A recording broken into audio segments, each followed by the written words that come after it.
Good evening, everyone. Welcome to this meeting of No to NATO, No to War. I'm Patrick Henningsen. I'll be hosting this session and very pleased that we're going to be welcoming some excellent guests to comment on a very important topic as it relates to this conflict currently in Ukraine, but also to every other conflict, especially the interventions involving NATO member states. And this is the very important topic of economic sanctions. What exactly does this mean?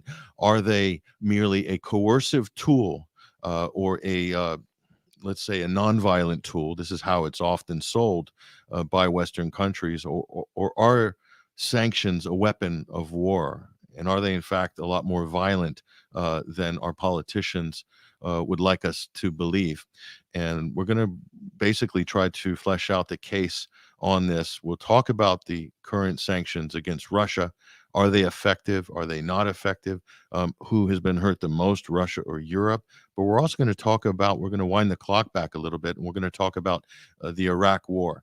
We'll also talk about sanctions on Syria, which is a very important case to look at and continue to do damage to this country and the people living there. And also Yemen as well. We'll discuss even Cuba and go back as far perhaps as South Africa and Rhodesia in 1967.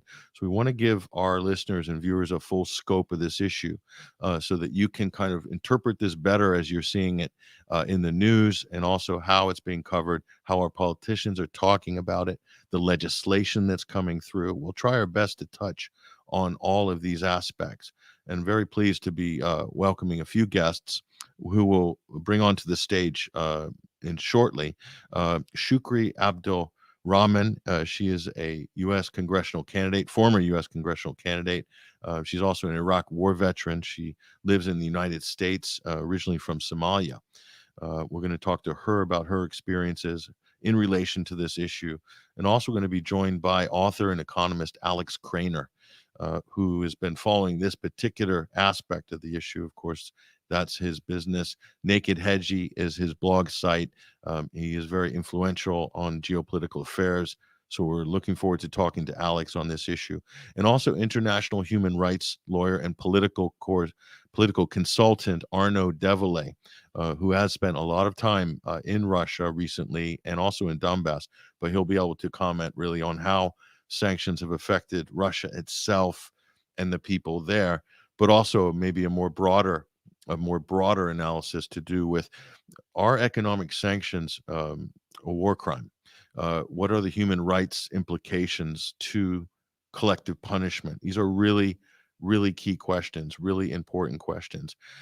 So before we bring our guests onto the stage, I just want to set the scene a little bit. And from the United States point of view, which is the main point of view I'll be covering, the United States sanctions more countries than anybody else in the world. The European Union, however, has really gotten in on the act recently, most notably with regards to the conflict in Syria. But then again, the UK is also getting more involved in sanctions. Sanctions is changed. It's not only a weapon of war, but it's becoming a very targeted weapon by states, different states. And we'll talk about sanctions theory and why they're not effective in certain cases and why they might be more effective in other cases. That's very important, because when our politicians are selling this policy to voters, to the electorate, to whoever you are, wherever you're residing, your politicians are selling sanctions to you, that they're going to have some sort of an effect, that they're going to achieve some kind of objective. And we'll be able to more or less tell you where they're most likely to be effective and not. More often than not, they're not effective. And in many cases, they're really just collective punishment or punitive damages meted out against certain individuals because of the political connections. We'll talk about that in more detail. But I think it's important to kind of look at this from a broader geopolitical perspective. And the famous General Karl von Clausewitz said that war is politics by other means. It's a famous quote. Sanctions and economic warfare definitely falls into that viewpoint, that historic viewpoint. And so when political philosophers are talking about sanctions, we can go all the way back to even ancient times. Economic sanctions is a practice that has evolved over the millennia, over the centuries. And most notably, we can talk about the Treaty of Versailles in 1922, when the Allied powers, victorious after World War I, decided they're going to impose reparations on Germany.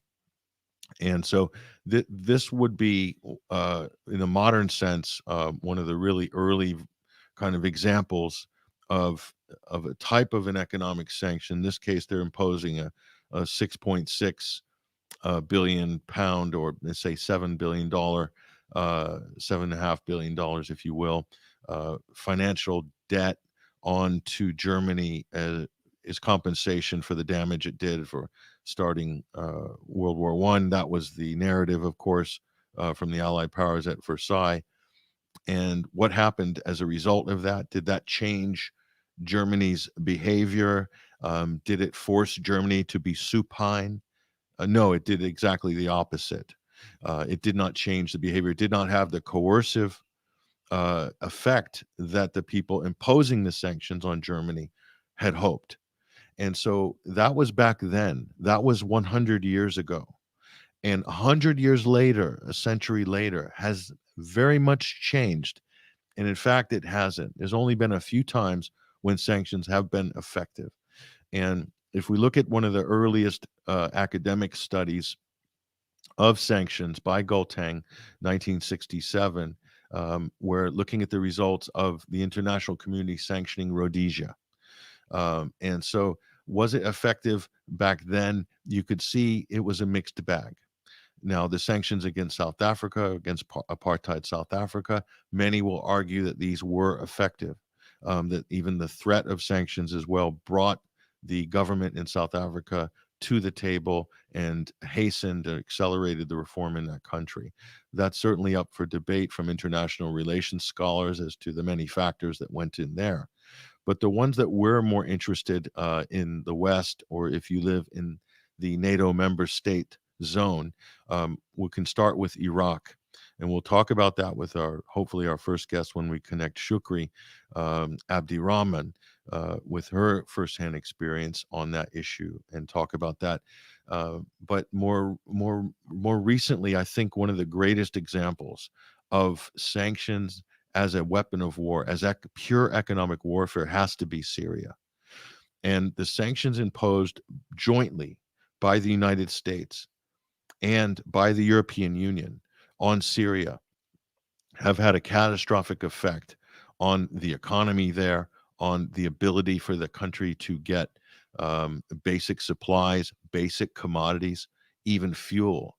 And so think about economic sanctions against Syria as an augmentation of the dirty war that was prosecuted against that country by numerous NATO member states, too many to mention, but we will mention a few: the United States, Britain, Turkey, being the main sort of stakeholders in that from the NATO side. Of course, the Netherlands and other countries are involved on different levels, supporting pseudo NGOs, for instance, also funding the moderate rebels and people within occupied areas that are rebel held. There is so many countries involved in Syria, and weapons trafficking, etc. So now the United States is occupying northeastern Syria with the Kurdish militias, the Syrian Democratic Forces, the so-called democratic forces. And what are they occupying? They're occupying the oil fields and natural gas, agricultural lands. These are all resources that the government in Damascus would like to have in order to feed and to heat the homes of their people, but they can't because they're being squatted by the U.S. and their local partners. Okay. Why is this a problem? Well, when there's an embargo against the country, they managed to strangle their access to cheap and affordable fuel, oil, and things like this. In NATO member states, the US, Britain, and others, when Iran's delivering oil to Syria, this is seen as breaking the embargo. This is how many in the West will view that. So they'll look at it as somehow a violation of sanctions. So they're strangling Syria, either before that through ISIS occupying the same oil fields than when ISIS was pushed out, or exchanged the oil fields with the American occupiers in 2017, 2018. The end result is the same. So economic sanctions, keeping medical supplies from getting in. The sanctions in Syria are so bad that even UN aid workers cannot get, they can't deliver the aid. They can't perform the contracts, or local workers, even with UN affiliated NGOs, can't get paid because there's frozen bank transactions have been halted there, or the SWIFT system is not available, and so on and so forth. So this is full on, full spectrum warfare. And this is the important thing to understand, especially when the US has the world reserve dollar currency. The world reserve dollar currency, that means that it can reach the United, Uncle Sam can put its hand into the banks, central banks, the bank facilities of any country holding US dollar reserves. And if oil is traded in US dollars and other commodities are traded and exchanged through US dollar mechanisms, this gives the United States unprecedented power globally in order to control, to punish, to balkanize, if necessary, economic zones right across the world. This is a tremendous amount of power, and I will argue that the financial preponderance of the United States of America as the world reserve currency, US dollar, holding the world reserve currency, this gives them more power in financial preponderance than military preponderance. And this is an unprecedented power globally, never seen in history, and that's because of the dollar as the world reserve currency. And we saw this when after February in 2022, or early March, when the world declared they're going to cancel Russia, and then all of a sudden any foreign currency reserves were in a threat of being seized. And there are numerous reports of and questions between the amount of foreign currency reserves seized that did belong to Russia, namely dollars. And some estimates were as high as 300 billion. Okay. So that means that any transactions in dollars, the United States can reach them and freeze those assets. So this is this has led to some interesting and unforeseen outcomes, and we'll talk about some of those with our guests when we go to them on these subjects. So, but I think the example of Syria is incredible. Has it changed the regime in Syria? No. They've been sanctioning. The EU and the United States have been strangling Syria now for a very long time, coming up to a decade. And for what? Apparently, the reasons for these sanctions, it's very murky. Uh, Crimes against their own people, uh, using the military against their own people. Okay, these are some of the accusations, or the Caesar report, which was shown to the U.S. legislature, that alleges these massive killings by the Assad regime in prisons, in Sednaya prison, etc., leaked from this whistleblower who can't be seen in public. And when you actually look at the provenance of some of these allegations, these reports have been questioned and in some cases thoroughly debunked by independent journalists. That's certainly the case with the so-called Caesar photos. But more specifically, this has been done with regards to the Magnitsky sanctions. The Magnitsky Act, which was passed in the United States based on the story of Sergei Magnitsky, who was apparently tortured or died in a Russian prison. But is that exactly what happened? And based on this was supposedly an egregious human rights violation. But the reality of the story is very different from the narrative being pushed by the West. And this was exposed incredibly well in the Magnitsky Act, a documentary done by a Russian independent documentary filmmaker. Uh, so it's the evidence is pretty stunning, but yet the narrative continues. The narrative continues, and the Magnitsky sanctions to target individuals has been expanded now. So it basically gives carte blanche and an incredible new surgical weapon of sanctions to not just the United States, but all of its allies adopting, almost franchising the Magnitsky style sanctions, same as the Caesar style sanctions. So using narratives to craft legislation to increase the power of Western governments to attack, to punish, to freeze the assets of anybody they basically choose that they claim are linked to the inner circle of Vladimir Putin or linked to the inner circle of Bashar al-Assad, and so on and so forth. So we're into a new kind of 2.0 sanctions as a weapon of war in this part of the 21st century. But and again, has this changed Russia's behavior? Has it induced regime change in Moscow? No, it hasn't. How about Cuba? They've been under embargo more or less for the last 70 years. Did it achieve regime change in Havana? No, it didn't. What it did was harden the resolve of the government and the so-called regime, if you want to use that uh, highly pejorative term, but this is a term used a lot. It didn't do anything like this. Did it change the behavior of the government? No, it didn't.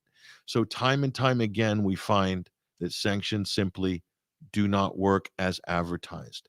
And if you want to look at the game theory on this, the definitive model, this is an excellent textbook, one that I used when I was doing my postgraduate degree on this particular topic by Daniel Dresner, and it's called The Sanctions Paradox.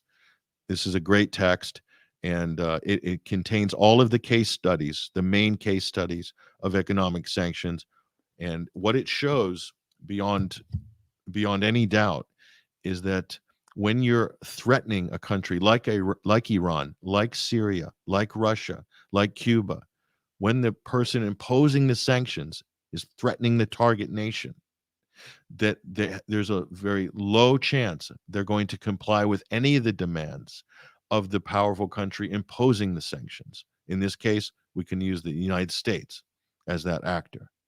So, in other words, on every single case study, sanctions that are accompanied by threats of regime change or threats of future military action have almost a 0% effective rate. And yet, our politicians still do it. So either they're completely ignorant of the facts of sanctions, the track record of sanctions, which is in this textbook, this is a foundational text for anybody studying this in any university in the world in international relations. So how could the politicians that we elect not know this? It's almost impossible unless they're very ignorant or unless the intention of the sanctions is not to change the behavior of the country and is not even regime change. It is simply to punish, to starve, and to make the population suffer in the hopes that maybe they'll rise up. Maybe they'll rise up and this will destabilize the country, throw it into further turmoil, and have extremists or terrorist groups giving them a much easier environment in which to fester. Okay, is that the real intention of the U.S., of the EU? Uh, it does appear that you could make an argument to that degree. The only time sanctions are successful, according to the models, according to the game theory on sanctions, is when a powerful country is doing secondary sanctions or sanctioning their allies for trading with or doing business with Iran, for instance. So by the threat of sanctions against Germany, for Germany doing sanctions with Iran, just the mere threat elicits almost or very high level of almost 100% compliance, or definitely in the high percentile range, 75, 80 to 100. Okay, high level of compliance, and this happened in the wake of the JCPOA, the Iran nuclear deal. Where countries like Germany were looking at opportunities to forge strong alliances with countries like Iran, mutually beneficial relations in terms of energy or trade, and the United States moved in heavy-handed with the threats immediately, and also just killed a lot of the deals and the potential trade that was going on. So that's the norm in terms of how countries behave within the international system. And we'll show you some other texts later on, but we I don't know if we have our speakers ready, but we'd like to, if Shukri is ready, we'd like to welcome Shukri Abdirahman onto the stage. If we do have her, that would be fantastic. And let me see if we can bring Shukri onto the stage.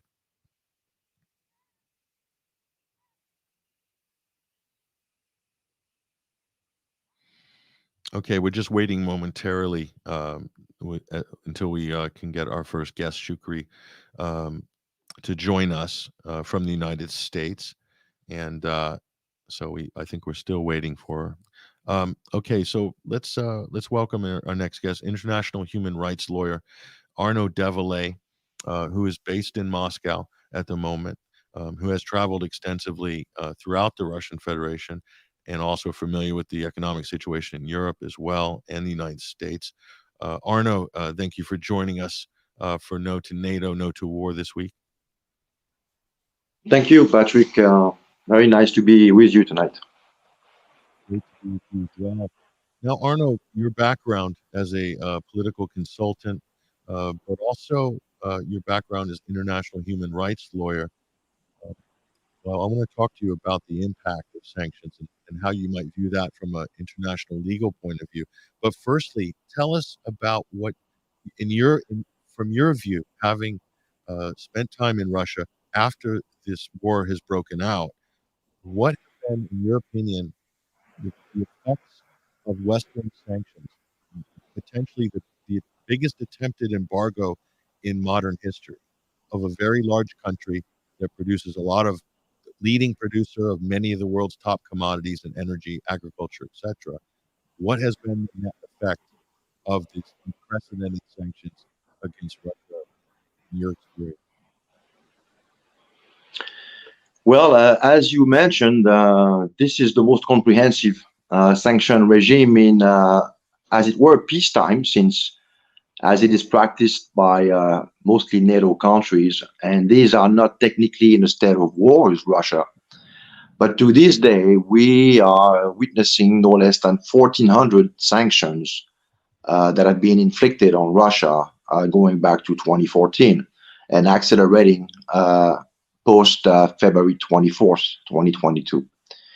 There were assumptions, obviously, on the Western side that the Russian economy was the Achilles heel of the Russian Federation, and that basically by targeting the Russian economy, soon thereafter, there would be mass protest in the streets, a rapid deterioration of the lifestyle of people, and that this would lead to political upheaval and eventually regime change. Well, as things turned out, it did not quite happen as expected. And we should first look at what exactly happened in terms of the sanctions themselves.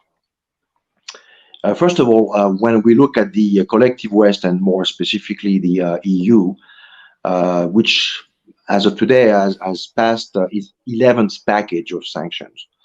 But we will find out first and foremost that we are not dealing with a monolithic application of sanctions, and that in thus far as various members of the EU are concerned, some of them have applied for exemptions, be it Romania, Hungary, or even Belgium. They were granted exemptions on specific products, specific imports from Brussels. The USA themselves actually keep importing potassium and cereals and rocket engine, at least until recently. Japan has joint ventures with Russian entities in the exploitation of liquefied gas. And so in so doing, they also are basically not applying sanctions on Russia. Same with South Korea. So within NATO at large, the application of sanction is not monolithic and not uniform. You would add to this that a significant chunk of economic players on the world stage are, if not explicitly supporting Russia, are at the very least taking a neutral stance on this Ukraine crisis. And China, India, Argentina, Brazil do not apply sanctions on Russia. As for Africa, there was actually a recent quote from a high senior official from the African Union, I think, who basically, when he was queried about why isn't Africa taking a more committed stance in going in after Russia, as it were, the person said essentially, well, I mean, we've had a lot of wars on the continent and you never really cared about it. So why should we care about what is essentially a white man's conflict on the continent, in Europe? So we are not going to get into this. This is not our problem. This is Europe's problems, in other words. And finally, in South America, one could emit the hypothesis that South American countries who have been on the receiving end of United States sanctions for decades are now, in a way, finding a convenient way to say, well, as it turns out, applying sanctions on Russia does not really coincide with our interest. And so, we'll pass on that. So essentially, except for the most hardcore EU countries and the United States, even themselves to some extent, most of the world does not sanction Russia. So that's the most important thing to keep in mind. Notwithstanding, again, that this sanction regime is the most comprehensive in world history. It's unprecedented. So what has Russia done in the wake of the Maidan coup in Ukraine? Well, they engaged in diversifications in as far as suppliers is concerned. They first of all, they disconnected slowly but surely their financial sector,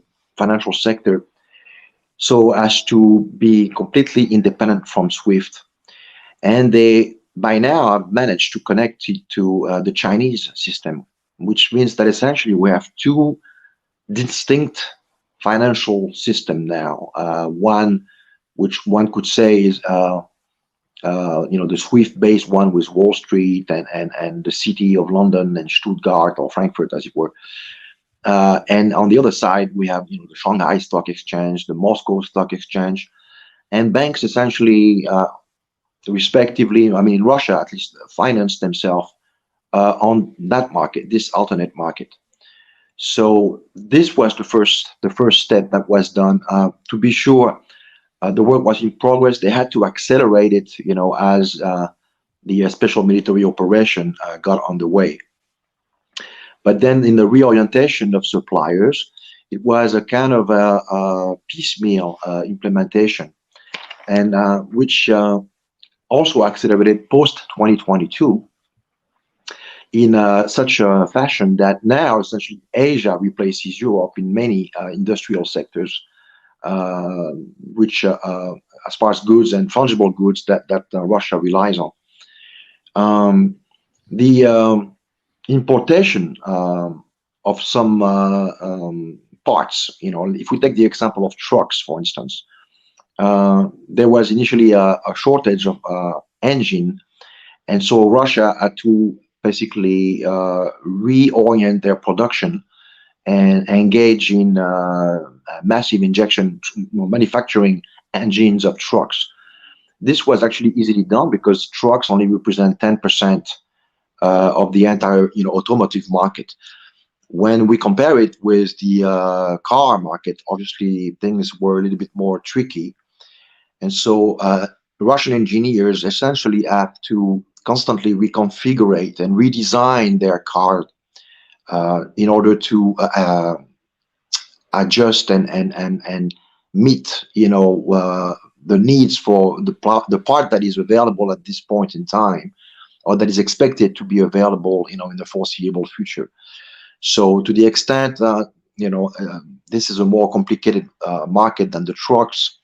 They operate right now. Russia operates up to 40% capacity on the the car market per se.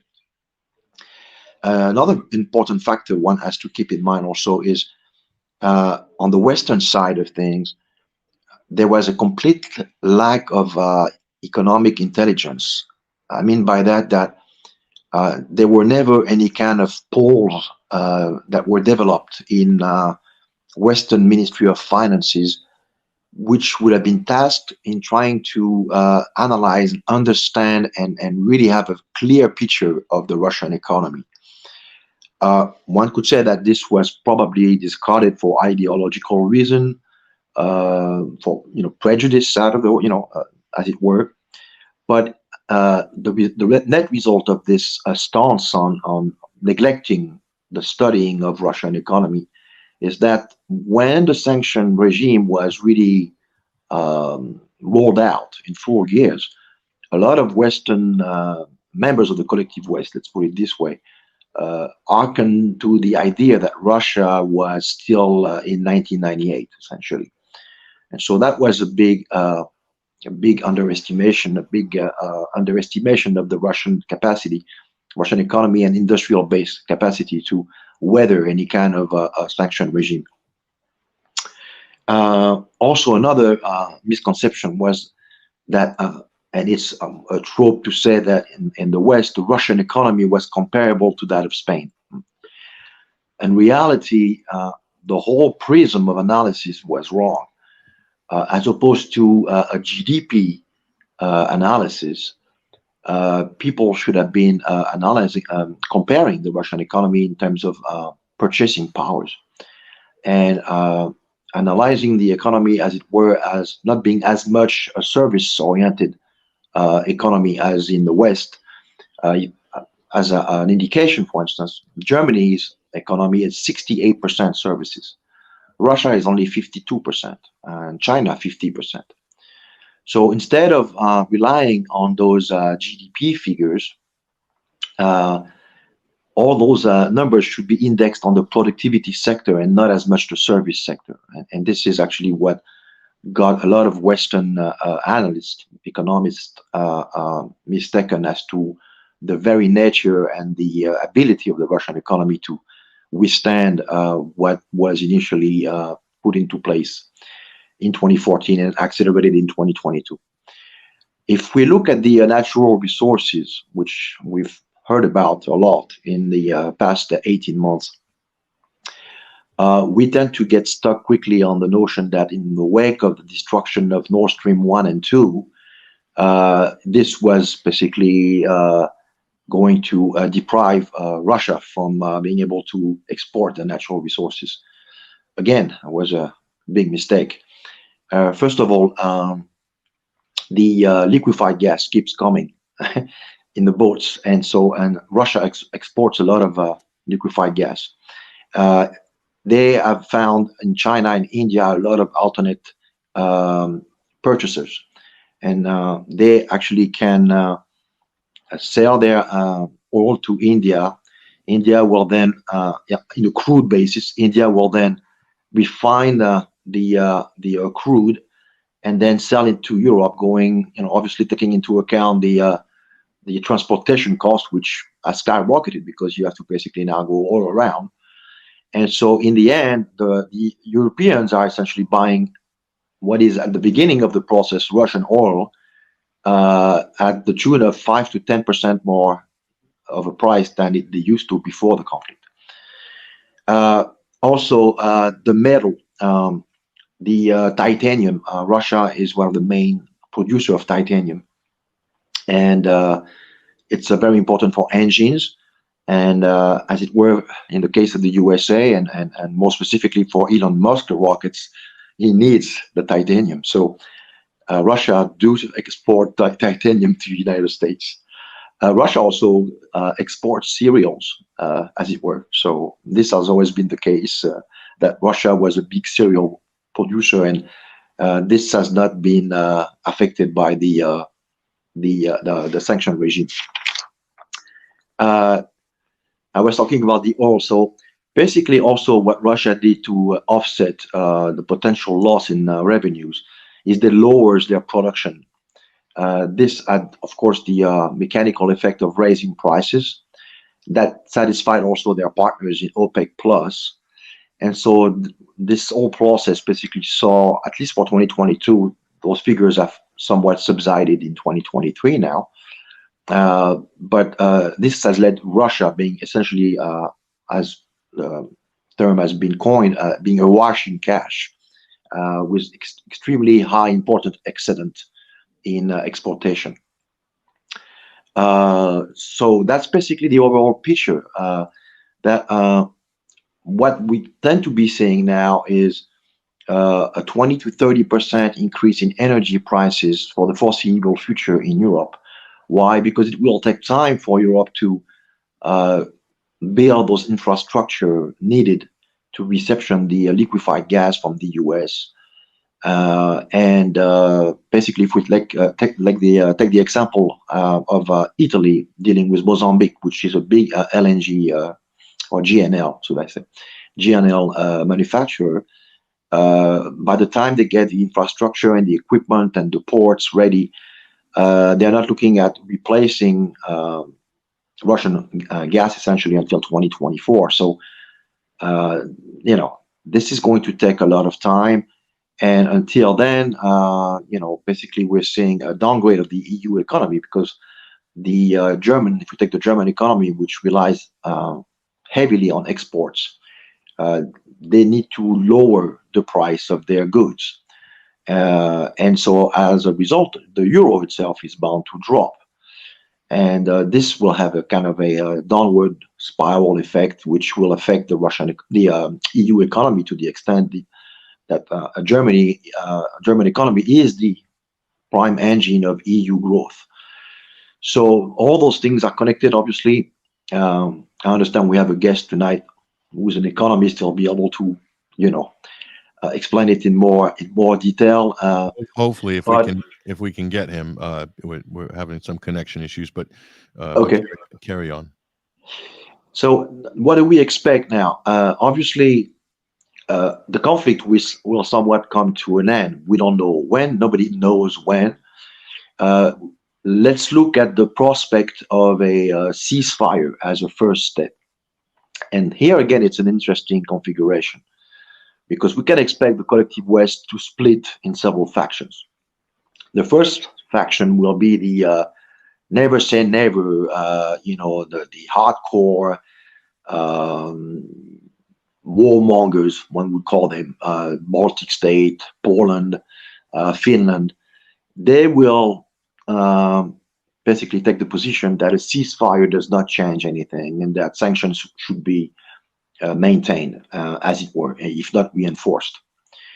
Then on the other side of the spectrum, we will have countries like Bulgaria, Germany, Hungary, and Austria, which will kind of say, well, with the ceasefire, obviously we're in presence of a qualitative change, which basically should now pave the way for resumption of economic ties with Russia. And then in the middle, we will find countries like France, Belgium, the UK maybe, who will kind of hearken on the position of the Bulgarian, German, Hungarian, and Austrian, saying, well, we cannot allow those countries to benefit from resumption of economic ties with Russia. So we might have to follow suit, at least to some extent, even though they will, somehow try to maintain appearances and saying that as a matter of principle, Russian aggression shall not be tolerated. And so, some posture will remain, to be sure. But this would appear to be what we might anticipate if and when a ceasefire intervenes, in the future. Now, again, when will this happen? We don't know. But all in all, basically after the initial shock, so to speak, the Russian economy essentially adjusted very nicely. They had prepared upstream all the alternate supplier routes. So they found ways to export since they are extremely wealthy in terms of natural resources, energy-wise, they were able to basically influence on the manipulation of the price, the income revenues, and so in so doing, they were able to finance a lot of reorientation then within the country, in as far as industrial plants and promoting ad hoc products, so as to meet the demand of the moment and the lack of suppliers, which at some point, at a key moment, might have been present. So this is interesting. Now, get to one of the key points, Arno. Is so the sanctions that were applied by the West against Russia have accelerated the demise of the German economy, which is the economic engine for all intents and purposes. It is the number one economic driver of the EU. The price of energy has spiked in the immediate aftermath of that, plus the sabotage of the Nord Stream pipelines. BASF, Siemens, these companies are moving operations to China, to the United States. The German manufacturing base is being gutted. As you rightly point out, this is going to affect exports as well. So all in all, it's bad, and it's also accelerating the flight of countries out of the dollar as well. This is also a direct result of sanctions right across Asia. People wanting to do Saudi Arabia, India, China, Russia, wanting to do direct transactions, South America and China wanting to be out of the dollar, so to avoid sanctions.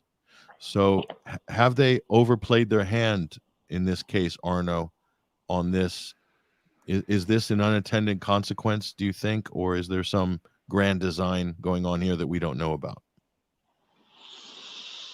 Well, obviously, it's difficult to pinpoint a single issue. What is certain is that the world currency status of the dollar, reserve currency status of the dollar, was predicated on confidence, as any kind of fiat currency is bound to function.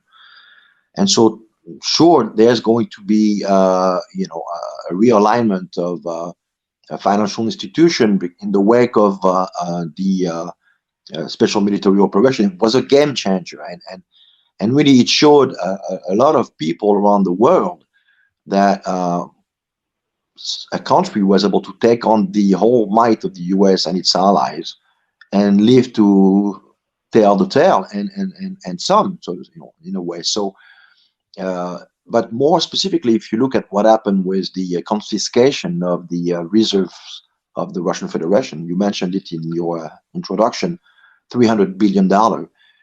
What kind of message does that send to other nations who might be tempted to deposit their assets, in American banks?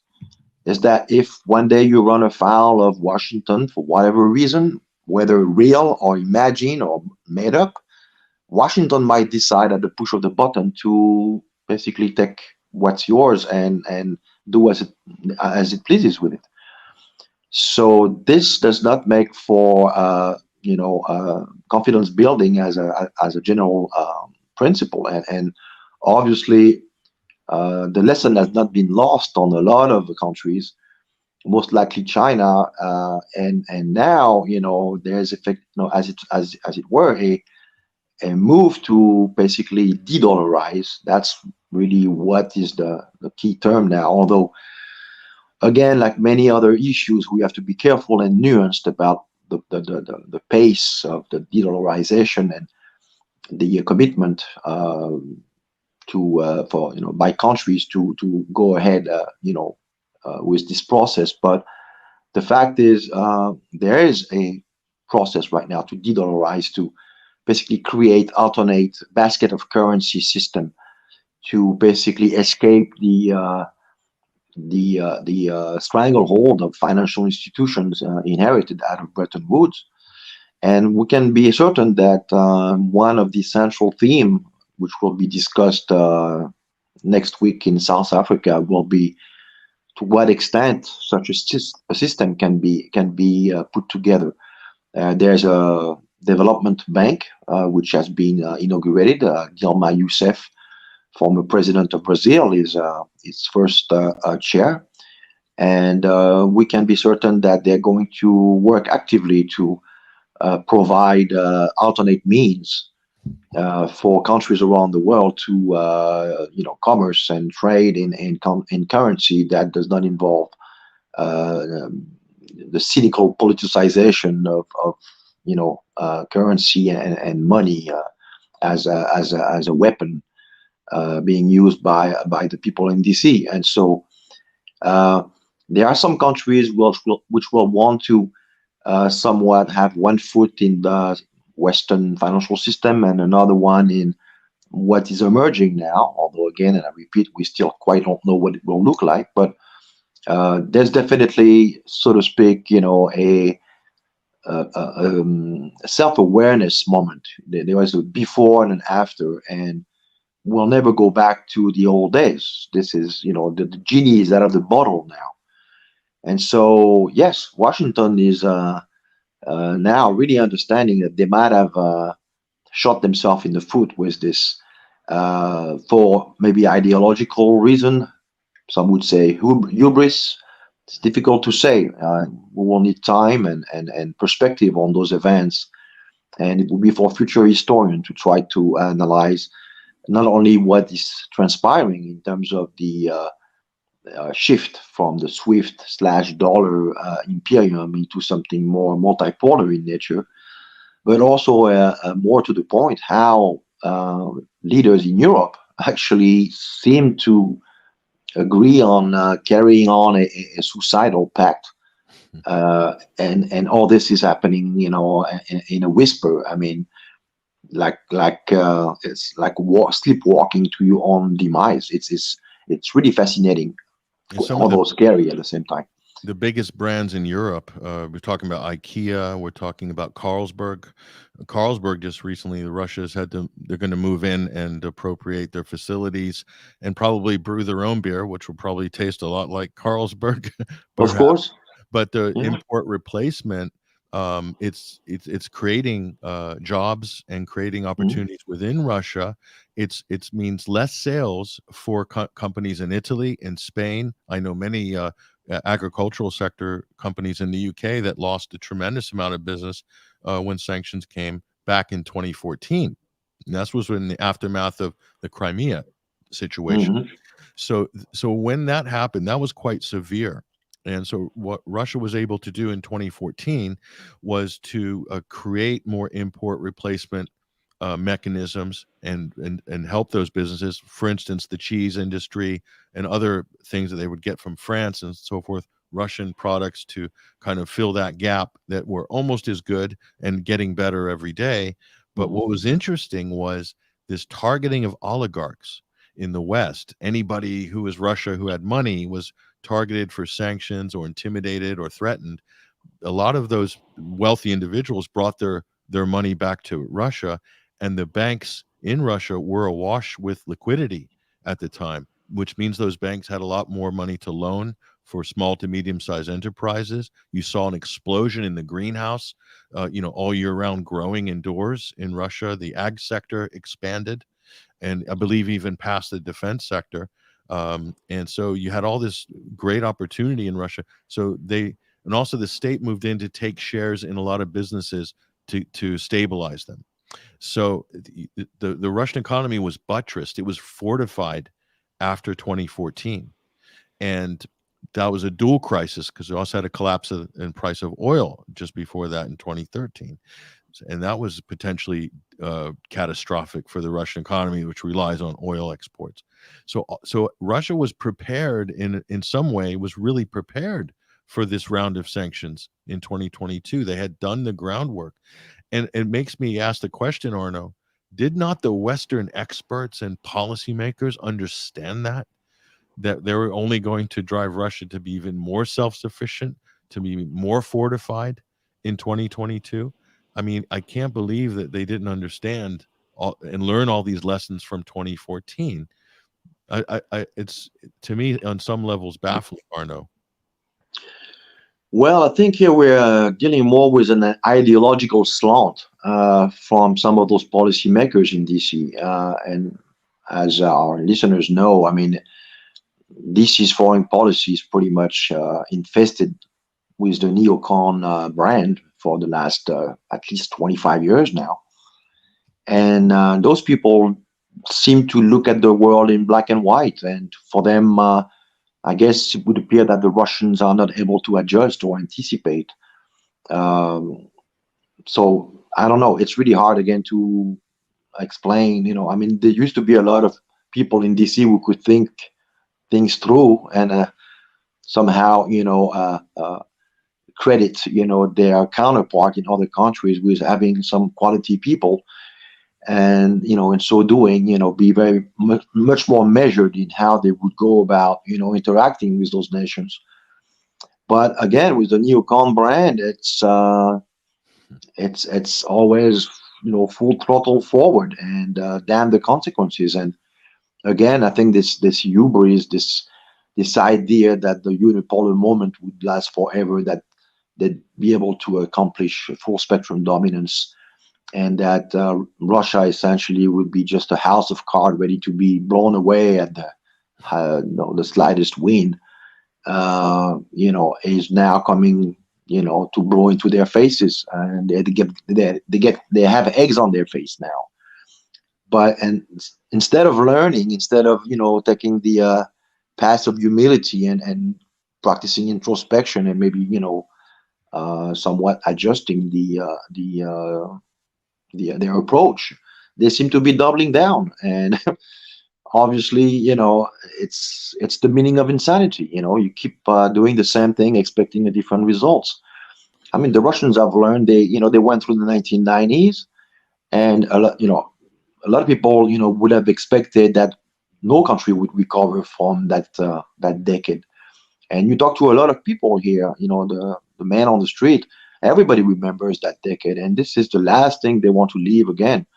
We went through this somewhat surreal episode last late June, June 24th, and we saw that there was no appetite for any kind of adventurism in the Russian population when this episode occurred. And on the contrary, people are looking for stability, which shows that the lessons that were garnered from recent history are still alive and well, and this is what guides the collective psyche of the population here.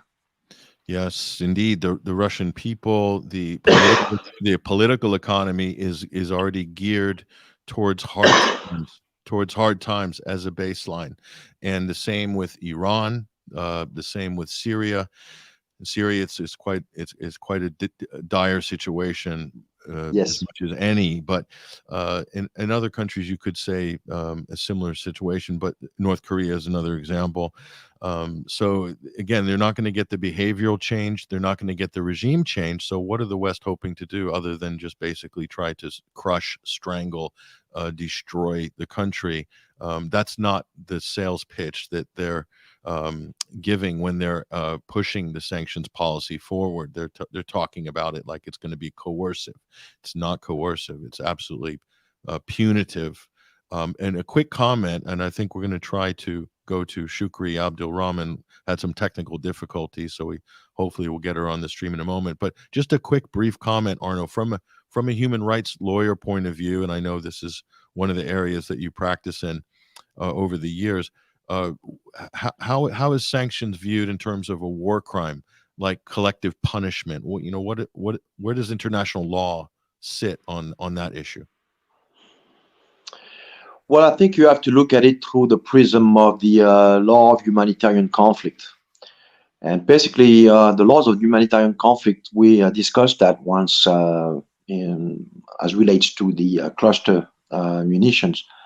It's all about proportionality, and whether the means employed to reach an objective are disproportionate, and whether or not they create long-lasting debilitating effect on, as it were, the civilian population, which by its own name implies that there is no military value to it.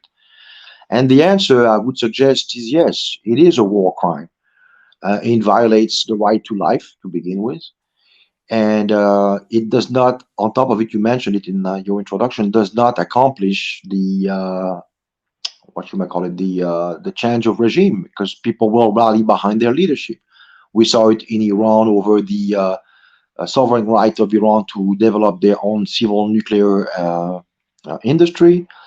You mentioned North Korea. North Korea has actually come up with a concept called Zushe, which means self-reliance, and it's almost something that could be exported when you look at it.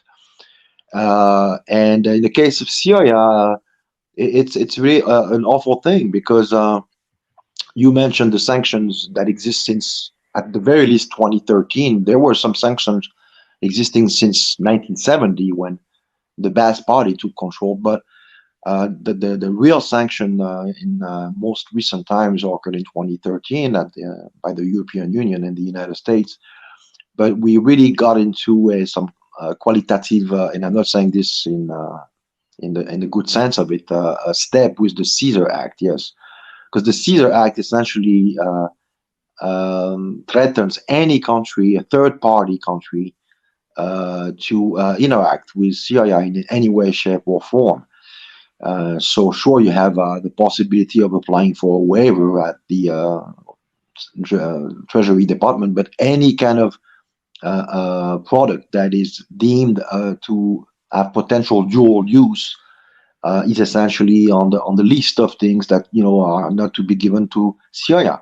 You add to this the fact that the northeast part of the country is under occupation, that the U.S. Army is pillaging those natural resources openly, flagrantly, in application of the Jeffrey doctrine.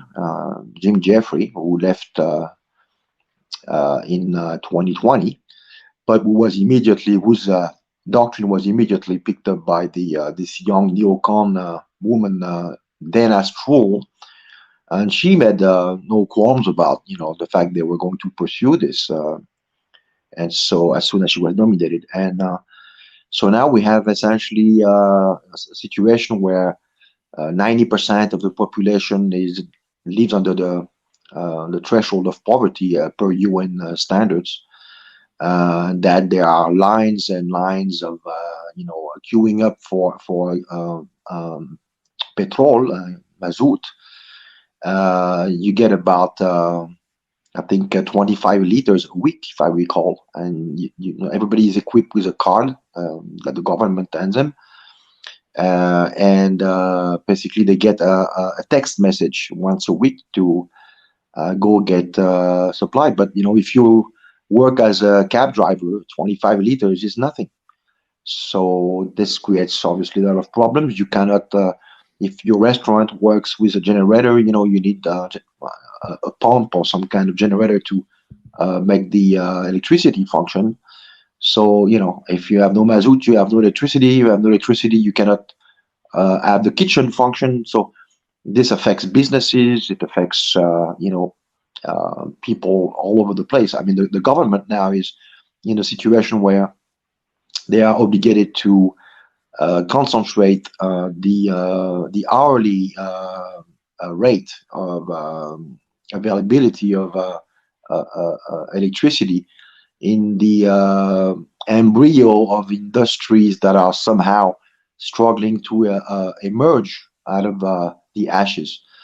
And so it's a long, painstaking process, which obviously, if the country had access to loans and reconstruction loans and all those kind of facilities, we saw what also happened during the earthquake in February. I mean, the U.S. Went out and said that they were going to somewhat lift, the sanction, for 6 months, but this was never applying to anybody remotely connected to the Syrian government. It was only connected to NGOs, which basically worked outside government-held territories. Yep. So nothing has changed essentially, and this situation unfortunately goes on for the Syrian people, and I would assume that politically it becomes less and less palatable to just stand pat and do nothing. And so this is why we've been hearing somewhat some rumors that something is getting, being prepared to storm the Northeast and liberate the Northeast. Yeah, that's a very concerning situation, and yeah, I'm familiar with some of those details, and we'll definitely that's one to keep an eye on. Arnaud Devalet, international human rights lawyer, political consultant. If we have a few minutes, we'll come back to you with another question, but we are keeping an eye on the clock and conscious of the time. I am told by a producer that Shukri Abdi Rahman is on screen right now, is available. Let's see if we can try to bring her on. If not, we'll go back to Arnaud. Was having some technical difficulties, unfortunately, with both of our other guests, Alex Craner and Shukri Abdurrahman. So I think we've just been told we've lost Shukri. So we'll have to move on, unfortunately. But you're fine. I'm not sure if we don't have a good picture there. It looks like we've lost the line. I'm going to go to Arnaud, and then we're going to just wrap up this program, actually. But thank you, everybody, for joining us on the live stream here. No to NATO, no to war. Very important topic, the topic of sanctions. And mostly because in the West, this is viewed widely in the West as the alternative to a shooting war. Like, we will apply sanctions first, and that's the opening salvo. But what we find time and time again, Arnaud, and I want to get your final thoughts on this. Again, we go back to Syria. Yemen was also a long-term embargo, a long-term sanction, catastrophic effects in terms of humanitarian a disaster, really. Sanctions arguably killed more people. The embargo killed more people than the fighting itself in Yemen, some people might say. But they never go away, Arnaud. The sanctions are permanent. They're in perpetuity. Look at Cuba. Look at the embargo there. Look at Syria. Look at there's other countries that also fall into this category. This is just from a moral, from an ethical, from an international law point of view. This should be untenable. They never wind them back. When are sanctions ever lifted? It never, in most cases. But your final thoughts on this subject? Well, to be sure, I mean, those siege have been, because those are essentially modern day sieges. We've seen this going back to antiquity when the Roman used to lay siege, for instance, in Gergovia, in their war when Julius Caesar led siege to Vercingetorix tribe coalition. And they basically starved them until they came out, and this is how they reduced them. So the concept of going after, the weakest element of society and trying to create strife from within, or revolt, or even outright revolution, has always been, part of the toolbox, so to speak, in warfare. What we're saying today is a more sophisticated. It's a digital line on a computer, and a few phone calls being made, and then everything shuts down. But the principle is the same, unfortunately. And so, yeah, sure, those things can be deemed to work to the extent the Western side of the sanction generators seem to be escaping, liability or some kind of condemnation or worse. But we're seeing now that populations in the West are themselves expandable, because obviously with the billions upon billions being poured into Ukraine at the expense of American infrastructure, schools. We just saw this major catastrophe in Hawaii. And the circumstances which basically saw all the alarm systems not functioning, the first emergency personnel not being able to get on site, people having to organize themselves and almost being, berated for it. and a federal government that is not unlike what we saw with Katrina in 2005, completely tone deaf, should I say, tone deaf to the situation. So the country is decaying, turning into a literally a banana republic, not only just politically, but in terms of the political elite's responsibility to care for their own people. It's almost like they seceded from their own constituents. And this is a very dangerous game because this is putting people into a corner. And one day, when you got 400 million firearms circulating, and you have a political construct which is somewhat fragile and always predicated on respect between the federal government and the states, we could very well see the country disintegrating at the seams, coming apart at the seam, and why not some state calling for secessions, and we might maybe see a second American Civil War. And this time will be, pitting the political class acting as surrogates of the financing predator class against what used to be once the most robust middle class, and something that was unprecedented in human history. And this is something that I think is pretty much something to be on the lookout for. And once this happens, all the satellites country will be basically left to their own devices and able to recover their own sovereignty and escape the yoke of this criminal class, this criminal clique.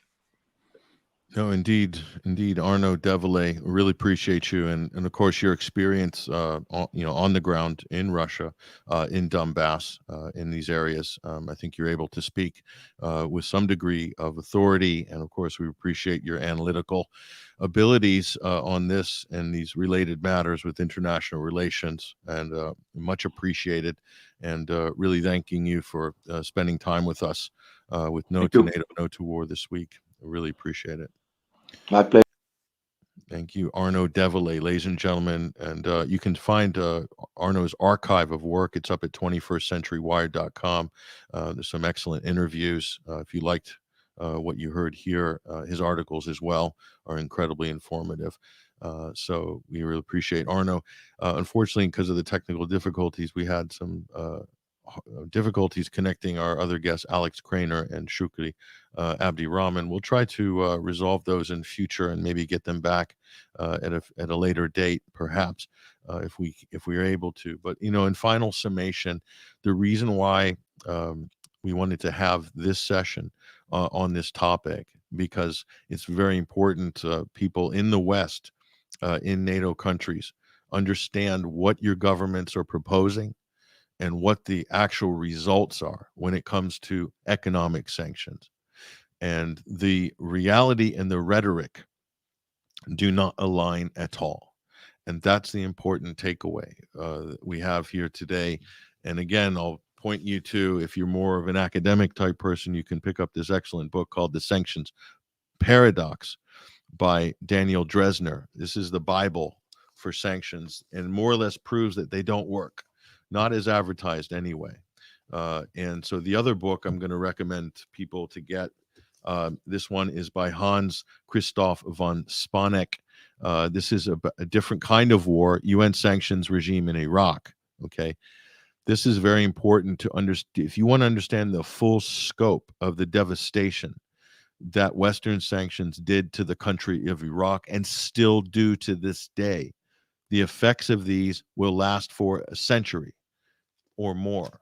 In my limited time spent after the war in Iraq, the country is still devastated economically, infrastructure-wise, and mainly because of sanctions. And the famous question put to Madeleine Albright and the former U.S. Secretary of State and diplomat, we use that term rather loosely with her. She's a special case. When asked point blank whether the death of hundreds of thousands or, depending on your estimation, over 1 million Iraqis, many of them children, was that worth it? When she was posed that direct question, from a member of the U.S. mainstream media. She says, yes, I think it was worth it. I think it was worth it. And that really echoes the attitude and the sentiment, the detached attitude that many Americans have, for instance, of this idea that sanctions is somehow a better option than war, or at least it's as an opening gambit. This is preferable, and it's a bloodless way of waging war. It's anything but. It is, in some cases, much more devastating in the long term to the infrastructure and even to human life than an actual shooting war. Think about that for a moment. So when your politicians and your media are trying to sell this as some sort of beneficial policy that's going to change the behavior of this rogue regime or this authoritarian government or bring democracy back or it's going to accelerate regime change in the country, it's going to turn up the heat, or as Mike Pompeo calls it, maximum pressure policy against Iran in that case. When they keep telling you this and they keep repeating these tropes, okay, and that's what they are, is tropes, because we have the receipts. The policy doesn't work as advertised. It doesn't do what they say it's going to do. It is, in fact, collective punishment. It should be classed as a war crime. It should be a violation, and could be, if it's brought to trial in international law, it should be in a war crime. Okay, it is collective punishment. Because at the end of the day, and this was told to me by the political advisor of Bashar al-Assad in Damascus when this topic came up, she said to me, Buthana Shaban, I believe her name is. She said to me that we go to work every day, even if there's sanctions on the country. We're the government. We need to show up every morning. We need to do our job. We need our security. We need to have our transport. We need our staff. We have our telecommunications. We have our bureaucracy. The state will have to function regardless, whether there's sanctions or not. So it doesn't affect the leadership. But we're told in the West that sanctions are to target and to put pressure on the leadership. The people that it hurts, the people who will ultimately be affected, are the poorest, the most vulnerable people. This is not even up for debate. This is proven through the literature on this is very clear. The Western literature on this is very clear. But somehow there's a disconnect. Our politicians don't read the literature, even from Western academia, that is definitive on this topic. So it's incumbent upon us as members of our societies, as part of the electorate, or as academics or journalists, to point out this reality and to keep pointing it out. Because the hypocrisy of this policy of sanctions is on a level that is epic, okay? And I think history will look back one day, hopefully we survive long enough to look back, to see what an absolute unmitigated disaster and a debacle that this half century, at least this last half century of economic sanctions has been, and the pain, the suffering, the misery that has wrought on so many millions, if not billions of people collectively over this period is a dark moment in human history. That is not an exaggeration. Just ask the people of Iraq. Just ask the people of Syria. Ask the people of Yemen. Ask the people of Cuba. Ask the people of Russia, and so on and so forth. And ask the people of Western Europe in 2, 3, or 5 years how sanctions worked out for them, the unintended victims of Western sanctions against Russia. Thank you for joining us this week on No2Nato, No2War. There will be future meetings, so do follow us on Twitter and also on Telegram and Facebook as well, and on YouTube. I really appreciate you, everybody, joining us. I'm Patrick Henningsen, your host. It's been an absolute pleasure. Take care.